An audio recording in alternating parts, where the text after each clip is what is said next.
অনুরাগের ছোঁয়া ধারাবাহিকের আগামী প্রমোতে দেখতে চলেছি সূর্যর অফিস রুমে সূর্যের চেয়ার উল্টো দিক মুখ ঘুরে বসে থাকে দীপা। উর্মি পেছন দিক থেকে আসে, সে বুঝতে ও পারে না চেয়ারে কে বসে আছে। উর্মির হাতে সূর্যর সেই রসদটা থাকে। চেয়ারে কে বসে আছে এটা না দেখে দীপাকে সূর্য ভেবে উর্মি বলে, দাদাই রসদটা খেয়ে নিন। তখনই দীপা ঘুরে বসে বলে, কোনো ঔষধ খাবো উর্মি, ভুল ঔষধ খাবো?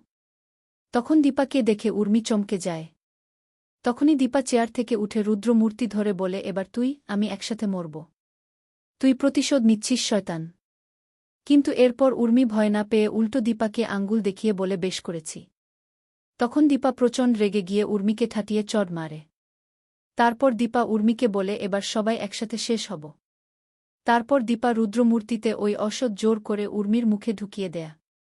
তখনই ওই রুমে সোনা, সূর্যসহ সবাই চলে আসে। আর সূর্য দীপাকে বলে, এ কী করছেন আপনি? এরপর দেখা যায় সোনা দীপার উপর ক্ষেপে যায়। আর সূর্য সোনাকে থামানোর চেষ্টা করে। তো বন্ধুরা, তোমরাও এমনটাই চাও তো যে উর্মি যেন তার কুকর্মের ফল পায়? অবশ্যই কমেন্টে জানাও তোমাদের মতামত। ভিডিও ভালো লাগে লাইক, শেয়ার, সাবস্ক্রাইব করে দিও।